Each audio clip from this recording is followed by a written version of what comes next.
89 on up, homies, the show where you gon' get Cali history. It's told with respect and dignity. Spoken by Jihad so vividly. He's taking over the industry, giving y'all some download imagery.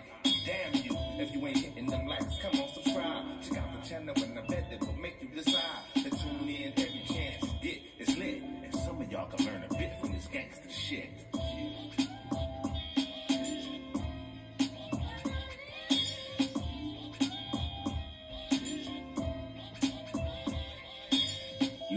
YouTube, what it do, loved ones? You know the motto, if you can, after the story's over there, hit us with a like, which is a thumbs up, and that'll let us know we kicking our stuff.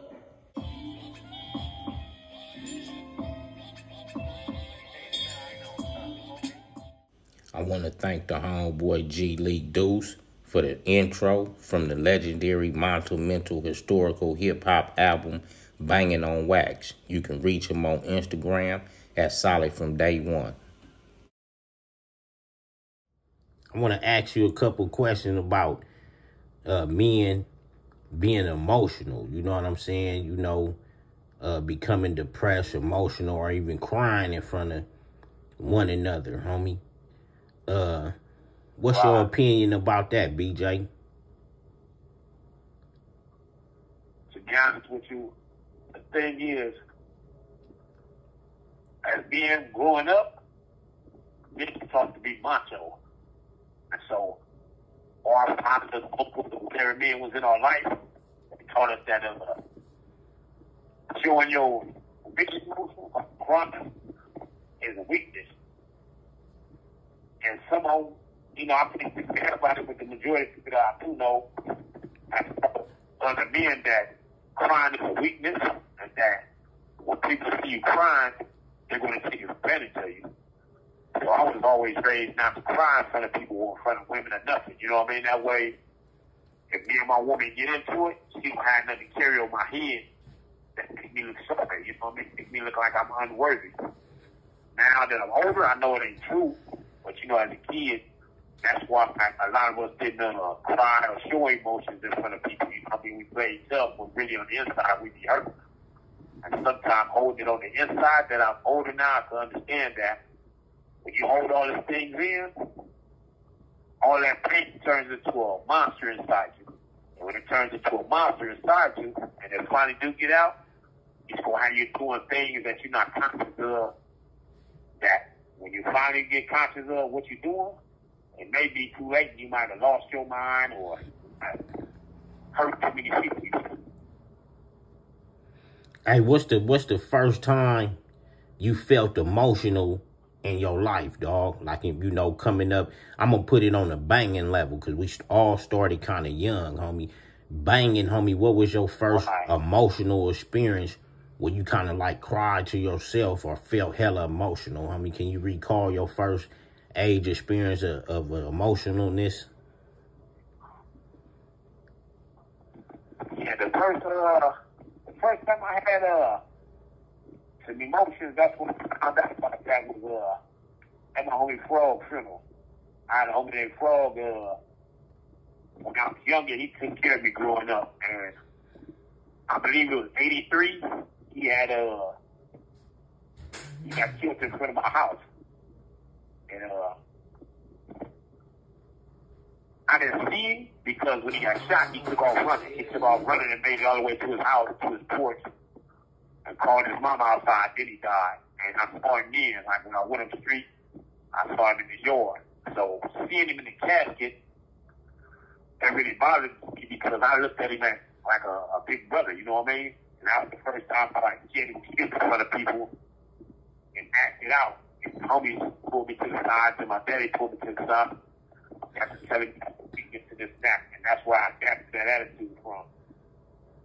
So I want to flip it up, BJ. What's your first emotional experience dealing with a female where a nigga had that little lump in his throat or felt like a nigga kind of wanted to bri or cry a little bit, homie? The first time I had this experience was a girl that actually, I'm going to say, fell in love with and knew, you know, as kids, you don't know what love is. But when I first became a teenager, this one girl that was was older than me, I fell in love with, so I went all in, and all we used to do was kiss. And I went all in with emotions and everything, and when I caught her with another dude, you know, I ended up testing her with my homie. I didn't test him in the act, but my older homie served me my papers. You know, he came and served me, told me straight up, like, yeah, man, old girl that chose up, you know, he'll go a couple of times and go to the store, get something to drink, and I just wanted to let you know he did this and that, and that's on me. I didn't want to, you know, not tell you and just be doing stuff with her and you not knowing, you know, behind your back. I stayed strong right then and there, but homie, I ain't gonna lie, I went over, because where we was at, we was on 121st in Avalon. I left his house and went into the elementary, which is 122nd Street School, which is across the street from his house. And when I went up in that schoolhouse, man, and I got where couldn't nobody see me, I went in the corner and cried like a little girl, man. I'm talking about I really boo-hoo, because I was in love with that girl, and I didn't understand not only the emotion, but I didn't understand why she just hit me like a bad habit. What did I do wrong or nothing, you know? There wasn't no explanation. She didn't come out and holler at me. The homie hollered at me, served me my papers. He gave me some money, told me, you know, go get some drink or whatever, and he went back in the house and closed the door, and it was over with. And that was a really hurtful experience. So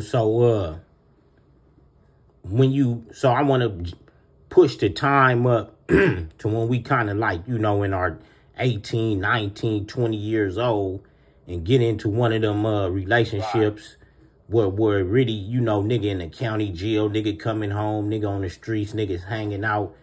What is a heartbreak like in trying to rebuild from a heartbreak, homie? And we're going to come back with part 2 and kind of like kick it around a little bit on, you know, recovering from a major heartbreak, dog. All the time. Download imagery. Damn you. If you ain't hitting them likes, come on, subscribe. Check out the channel and the bet that will make you decide to tune in every chance you get. It's lit. And some of y'all can learn a bit from this gangster shit. We'll be back with part 2 of being emotional, depressed, and crying. Not just on the gang level aspect, but on the mutual civilian youth aspect before we even carried over into the hood street lifestyle. 89 on up with On the Edge with BJ APB. The topic on crying, being depressed, and emotional.